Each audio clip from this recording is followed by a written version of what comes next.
welcome back to my channel. Don't mind the background. I'm sitting with Caden on the floor. He's in his sit me up floor. I'll show you guys him here in a little. This is gonna be the same type of video that I did before, the things no one told me while I was pregnant. In this video, obviously this is things no one told me about labor and delivery, and I think I'm going to do a things no one told me postpartum / new mom edition. Something I did not know that they told me as soon as I got to the hospital, once they admitted me and they were like, okay, you are not leaving this hospital without a baby. I thought you could only get an epidural before you were to 7 to 8 centimeters dilated. My nurse was so nice. The one I first had, the other ones not so much, but she told me that I could get an epidural whenever I want. She said I could have even gotten an epidural at 9.5 centimeters dilated. She's like, as long as you're not ready to push, you can get an epidural. And I'm like, that's crazy. I didn't know that. It was really nice to know that because I've heard stories about people going to the hospital and they're already 8 or 9 centimeters dilated and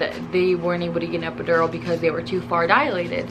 So that was a myth that I learned. Another thing that was alarming and I had no idea about, and a lot of people I talked to didn't know about this, I guess it must be a newer thing, they do internal monitoring when you get admitted and after they ask you all the questions. So basically what that is, they stick a needle and it goes inside of you. How they described it to me is, you know when you have a paper clip, or you know when you have like a needle or paper clip and you stick it through your skin just a little bit and it's still transparent. Well, basically they do that but to the baby's head so they can get an internal monitoring on the baby's heart rate. He's just sitting there going, but it's more accurate, and I had no idea about that. My mom didn't, my mother-in-law didn't, other people I knew. I was in shock and that freaked me out, and yes, it did hurt. Instead of them putting that thing around my belly and monitoring the contractions, they also put another one inside of your like uterus. Extremely uncomfortable. I didn't even want to move my legs. It was horrible. It even ended up falling out, so they had to put that big they had to put the one around me anyway, so that was annoying. When I was in labor, my water was leaking, and once they did the internal monitoring, that actually made my water break even more, so like it gushed out. And I didn't know once your water officially breaks, you are not allowed to get up and walk around, which sucked because I had to use a bedpan. I couldn't even get up to do anything, and I didn't realize, it didn't dawn on me that you get a catheter and it hurts and it was not pleasant. So if you've never had a catheter, then you probably will.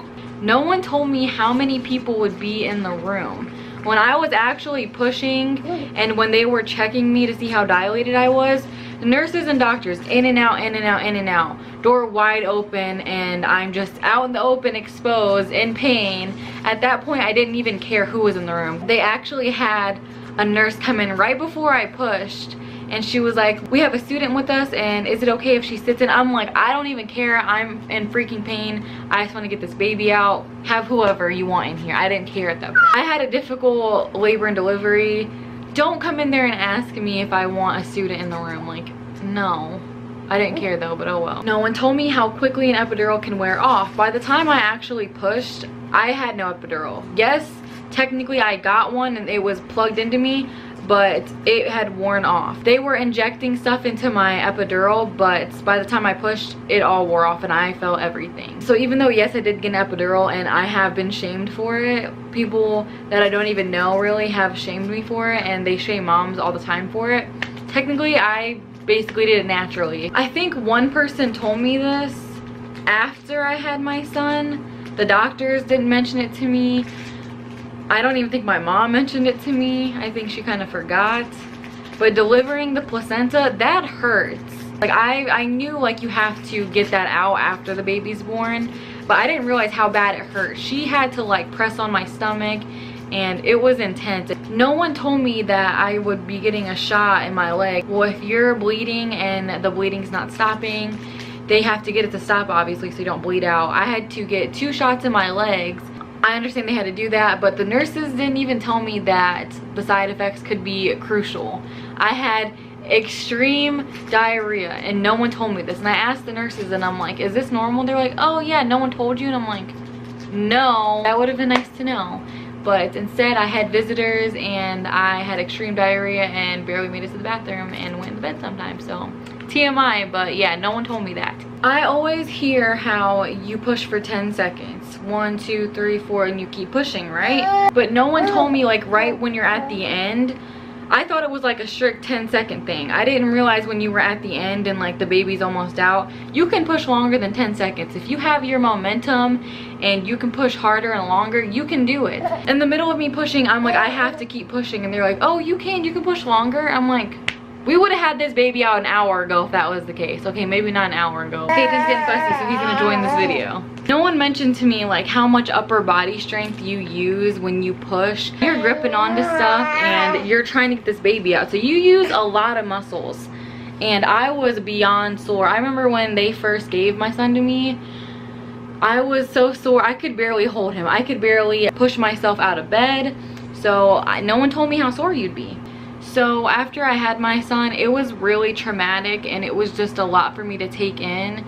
And I was in so much pain. No one really told me that you could be in shock after it all. Once I seen my son, I was just in shock and pain, crying. And I remember hours, I think I had my son at 3 in the morning, and by 7 in the morning that same day, I was still, every time I would try to nap, I would just picture the pain. I would just go back to that moment where I pushed him out, imagine the pain. Even days and months after this happened, I would still have flashbacks and I was just in shock, and it was a lot for me.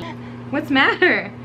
These are just some things no one told me. My doctors didn't, family members, friends. They just either didn't know or they forgot. Hopefully what I tell you right now will give you some tips and advice. And well, not really advice, just knowledge. I like watching these videos, especially when I was pregnant. I like to watch these videos because I like to know what's gonna happen. It freaks me out. I mean, sometimes it's for the best not knowing stuff, but it just freaks me out. So I like to learn about stuff as much as possible, and hearing it from other moms out there, it's really nice because you're going through exactly what they're going through. But that is all for this quick little video. I'm getting ready for a nap, so we're gonna read him a book, swaddle him up, and get this nap time started. So if you like